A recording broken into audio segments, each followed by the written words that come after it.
अमरावती लोकसभा निवडणुकीच्या मैदानात सध्या राणा विरुद्ध बच्चू कडू असा जोरदार सामना रंगतोय।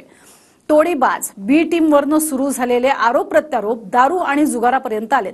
नेमकं काय काय सुरू आहे पाहूयात या रिपोर्ट मधून। मोठे भाऊ दिनेश भाऊ दुपारी 12 वाजता उठतात। आपण तर चित्रपटातले जर काही सीन पाहिले 12 वाजता उठल्यानंतर त्यांची कंपनी घेऊन बसतात तर खुलेआम तुम्ही दारू पिताना दिसतात आणि मग त्यांचा ग्लासला ग्लास लावणं सुरू होतं।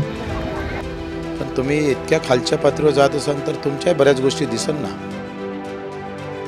अमरावती लोकसभेच्या रिंगणातलं राजकारण सध्या दारू आणि जुगारावरून चांगलंच तापलंय। भाजपच्या उमेदवार नवनीत राणा यांचे पती आमदार रवी राणा यांनी विरोधी उमेदवारांवर निशाणा साधलाय। प्रहारचे उमेदवार दिनेश बुक हे दारू आणि जुगारातच व्यस्त असतात असं टीकास्त्र रवी राणांनी डागलंय। त्यावर प्रहारचे नेते आणि आमदार बच्चू कडू चांगलेच संतापले। तुमच्याही अनेक गोष्टी बाहेर निघतील असा इशाराच बच्चू कडूंनी दिलाय। आमचे आदरणीय मोठे भाऊ दिनेश भाऊ दुपारी 12 वाजता उठतात। 12 वाजता उठल्यानंतर त्यांची कंपनी घेऊन बसतात आणि मग त्यांचा ग्लासला ग्लास लावणं सुरू होतं आणि संध्याकाळ झाली तर जुवा खेळतात। आपण तर चित्रपटातले जर काही सीन पाहिले तर खुलेआम तुम्ही दारू पिताना दिसतात। मग आम्ही हे काढायला नाही पाहिजे, पण तुम्ही इतक्या खालच्या पातळीवर जात असाल तर तुमच्या बऱ्याच गोष्टी दिसन ना। तर हे बरोबर नाही। व्यक्तिगतरित्या इतक्या खालच्या पातळीवर जाऊन आरोप करणं मला नाही वाटत चांगलं आहे। बच्चू कडू एवढ्यावरच थांबले नाहीत। नवनीत राणांना पाडण्यात सर्वात मोठा हात रवी राणांचाच असेल। त्यांची भाषा आणि वागणुकीमुळेच नवनीत राणा पडतील असा पलटवार बच्चू कडूंनी केलाय।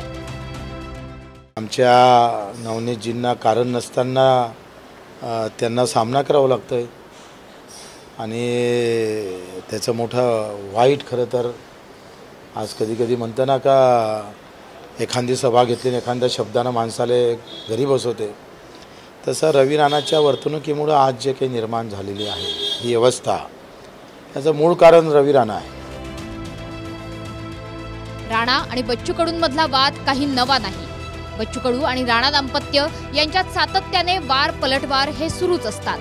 आता लोकसभेच्या मैदानात त्यात अजूनच भर पडली आहे। तोडीबाज आणि बी टीम वरूनही राणा आणि कडू यांच्यात जोरदार वाकयुद्ध रंगलं होतं।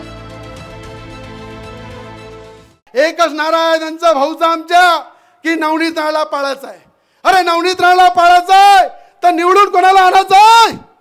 जो आमचा भाऊ आहे तो तोडीबाज म्हणून ओळखल्या जाते, त्याला सेटलमेंट कमिशनरचे एखादं पद असेल तर द्या लागते।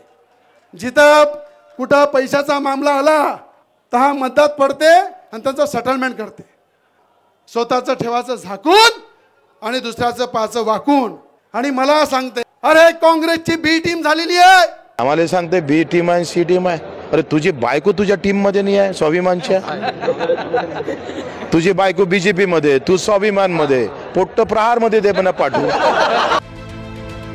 दरम्यान राज्यात महायुती सोबत असलेल्या बच्चू कडू यांनी अमरावती लोकसभा मतदारसंघात स्वतंत्र उमेदवार दिलाय, तर रामटेक आणि अकोल्यात त्यांनी महाविकास आघाडीला पाठिंबा जाहीर केलाय। आणि आता मोदींच्या वर्ध्यातील एका वक्तव्याचा धागा पकडत बच्चू कडू यांनी भाजप उमेदवार अकार्यक्षम असल्याची टीका केली आहे।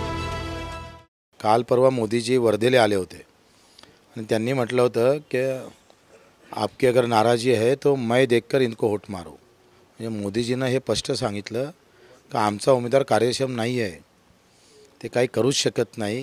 हे इतकं स्पष्ट त्यांनी संदेश दिला जनतेला आणि याच्यावरून स्पष्ट होते का ते कार्यक्षम नाही आहे। मी कोणाच्या नावानं मत मागतोय, मला कोणाच्या नावानं मत मागायची वेळ येतं हे सिद्ध होतं का आम्ही कार्यक्षम नाही आहे। अमरावती लोकसभेसाठी 26 एप्रिलला मतदान पार पडेल। 24 एप्रिलला तिथल्या प्रचार तोफाही थंडावतील। मात्र तोवर बच्चू कडू आणि रवी राणा यांच्यातला कलगीतुरा कुठल्या थरावर जातोय हे पाहणं इंटरेस्टिंग असेल। स्वप्नील उमप, TV9 मराठी, अमरावती।